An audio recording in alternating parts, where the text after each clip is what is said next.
बीच जारी जंग के बीच अमेरिका की एंट्री होती है। अमेरिका ने ईरान के 3 न्यूक्लियर साइट्स पर अटैक किया। इसके बाद डोनाल्ड ट्रंप ने यह बयान दिया कि अब ईरान को रुकना होगा, लेकिन ईरान रुकने के मूड में नहीं है।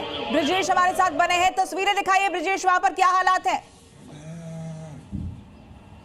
देखिए, सड़कों की तस्वीरें एक बार फिर से मैं आपको दिखाता हूं। अभी अगर आप देखें तो सड़कों पर सन्नाटा है। सुबह 8 बजे का वक्त है, 8 बजे यहाँ भीड़ भाड़ होती है, लेकिन चूंकि अलार्म बजा था अभी और इसके अब से 5 से 7 मिनट पहले यहाँ पे आसमान में मिसाइलें घूम रही थी, मिसाइल यहाँ से पास ऑन की थी और उसके बाद से ही जब सायरन बजा तो सड़कों पर सन्नाटा। जो लोग यहाँ पर थे वो सीधे तौर पर बंकर्स में जाके छुप गए, ताकि जो SOPs यहाँ पर गाइडलाइन जो जारी की गई हैं कि सायरन की आवाज़ सुनते ही आपको बेसमेंट में जाना है, सायरन की आवाज़ सुनते ही आपको बचने के लिए जो इंतज़ाम यहाँ पर किए गए हैं वहाँ पे जाना है। और उसी की वजह से अगर आप देखें तो सड़कों पर फिलहाल सन्नाटा है, लोग यहाँ पर नहीं है। गाड़ियाँ ज़रूर खड़ी हैं, क्योंकि जो गाड़ियाँ खड़ी हैं वो इसके जो ओनर्स हैं वो इस वक्त बेसमेंट के अंदर, ये तमाम जो होटल्स आपको दिखाई दे रहे हैं यहाँ पर बंकर्स भी बने हुए हैं बेसमेंट के अंदर, जो लोगों को वहाँ पर भेजा गया है ताकि बचाव किया जा सके, किसी भी तरह के नुकसान से बचा जा सके। और अलर्ट, चूंकि आज सुबह से ही इस बात को लेकर आशंका थी कि जब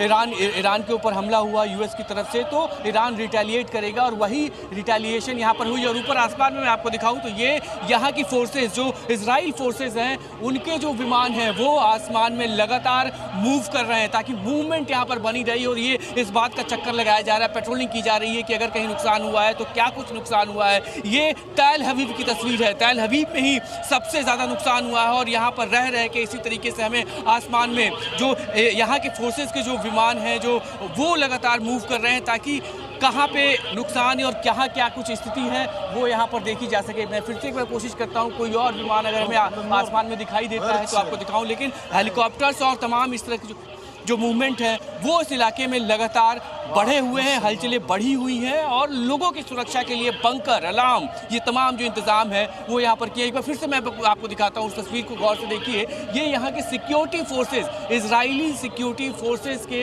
ये जो चॉपर्स हैं वो लगातार मूव कर रहे हैं। मूवमेंट यहाँ के स्काई में इसलिए ज़रूरी है ताकि अभी कुछ देर पहले ही ईरान ने इजराइल पर अटैक किया है, तैल अवीव के पास अटैक हुआ है और उसके बाद से ये मूवमेंट ये बताता है कि यहाँ के फोर्सेस अलर्ट पे हैं और अलर्ट को ध्यान में रखते हुए